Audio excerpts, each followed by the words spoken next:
Hey, what's going on, guys? I'm going to go over a really brief introduction into calculating revenue, and then in a couple days I'm going to release another video going into how to project revenue.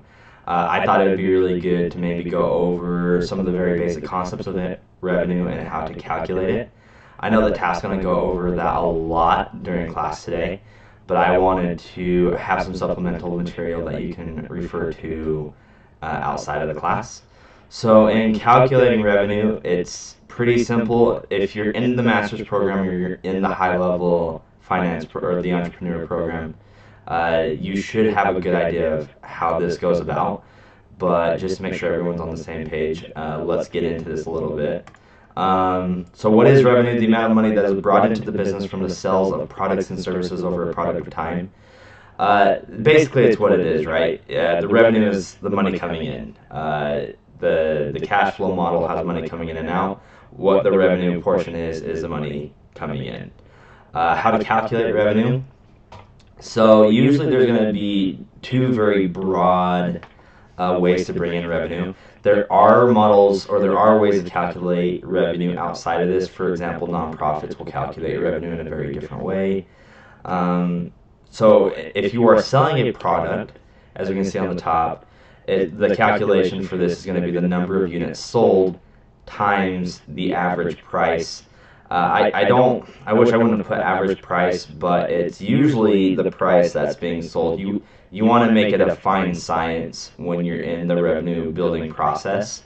So for service-based companies, that unit sold will actually become a number of customers, because you're making money directly from the customer, not from selling and gathering the units sold. So the way that this ties in from the last lecture is that the pricing model that we went over, the pricing models that we went over, is usually how you're going to go about doing the price. I've underlined the word average price. So that's why we wanted to cover pricing models. If you actually were to Google revenue models, you would actually get pricing strategies and pricing models.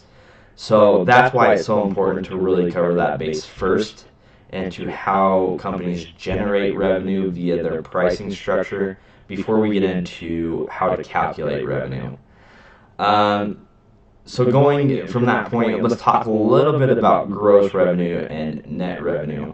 This is going to tie into where we find revenue on one of the three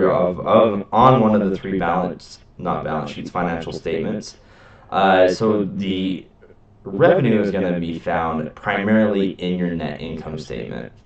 When you find it, it's going to be a top line calculation, meaning it's going to be found on the top of your net income statement. So the gross revenue concerns all income from a sale with no consideration from any expenditures from any other source. So if I were to sell, for example, if I were to sell a TV, and I was going to sell that TV for $1,500, then my top line recording, or my gross revenue, would be $1,500. The net revenue, actually pretty self-explanatory, is when we take into considerations like fees for production, shipping and storage, discounts, allowances, returns. So all of this kind of funnels through what the net revenue is. A really, really tricky way, and I think Tash would agree with me that I don't even know if I would consider my gross revenue outside of this realm, but for a discount, if I were to lower the price on one of my products or my services, there are firms that will actually not. So for example, let's say I sold a TV for $1,000 instead of $1,500 because I had it on a super Black Friday sale. I would refrain. A lot of companies will actually put that $1,500 in their gross sell, and then the net revenue would be that discount coming out of it. For intents and purposes of our class, I wouldn't stress too much about what that net revenue is. I'll show you, I'll walk you through a really basic way to calculate revenue on an Excel sheet. But I do want to distinguish what gross and net revenue are, especially if you're going into a consulting or you're going into an executive position.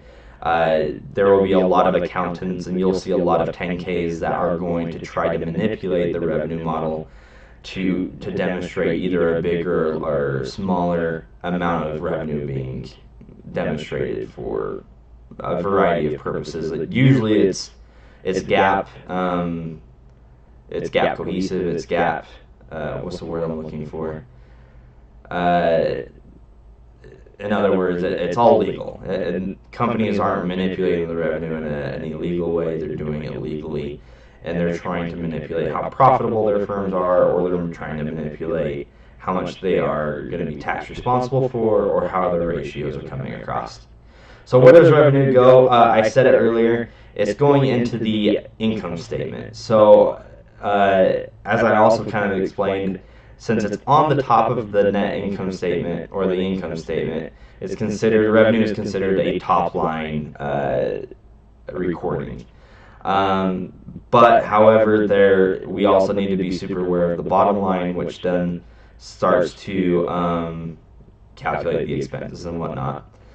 So how revenue works in all aspects of the financial statements is that net income model will go directly into the cash flow that we'll be working on in a couple of weeks. And then the cash flow will obviously go straight into the balance sheet, because on the balance sheet, the first line of a balance sheet is cash. So you can kind of see that revenue is the first step in the net income model, which feeds directly into all three of your financial statements. I wanted to touch on this really quickly. Do not get hung up on this, but other revenue. I've had students in the past ask about very unique situations. What about other revenue? What is other revenue? What do we consider as other revenue? So basically what other revenue is any type of money received that is not directly correlated in the product or service you're selling. The example I have here is that, let's say, a clothing store, I think they are also renting out a building or leasing machinery. They are collecting revenue for outside of the realm of what they're directly selling. And so you would calculate that under other revenue. Other examples is dividends and interest. Really don't get hung up on dividends and interest. I see a lot of students that will try to include this in their financial models because they're referring to a financial model they found online, or they think that they're going to be collecting interest because they're going to be lending money to someone. Don't include dividends and interest in your revenue models or in any of your financial statements, to be honest, in this class. I have a saying that I usually tell students that are struggling: don't be a hero. In this class, I think there's a lot of ways you can go. Obviously, it's because it's a lot of your work, but try not to be a hero and try not to get into a pool that's murky. So with dividends and interest, it would be calculated under other revenue. That other revenue is not a top line, so that would not be. Let me try to blow this up a bit. So I included this, so a lot of people will try to include other revenue on the top and the screen with revenue. It's actually not. In a net income statement, it's going to be further down. You'll see it right here. It's going to be after, I think it's after gross profit it is. So you have your gross profit right here, and then further down you're going to have an adjustment for other revenue. So that's really important to kind of touch base on.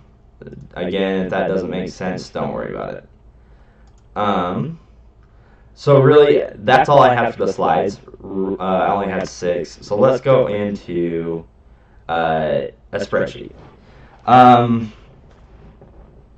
So again, I wanted to go back to what I did in the last video and do an AV rental company. Because I feel like it demonstrates a really good contrast on whether or not I am offering a service or selling a product. So on the top here, you're going to see that I have TV speakers, a mic, a computer, and a projector, but I am renting these things out. So it's a rental service.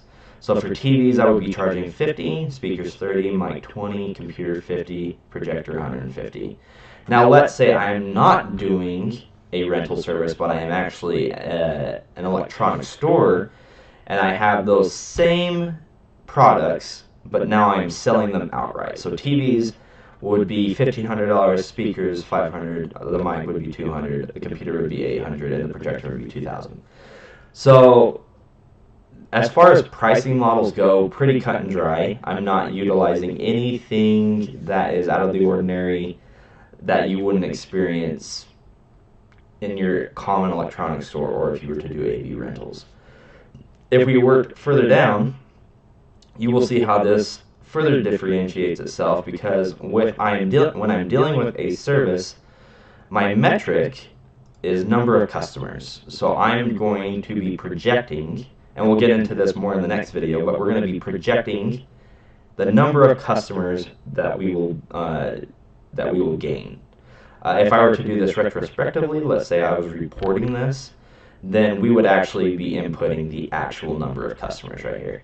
For a product, you would be doing the number of units sold. So pretty self-explanatory. Instead of counting the number of customers, we're going to be counting the number of units coming off of our shelf.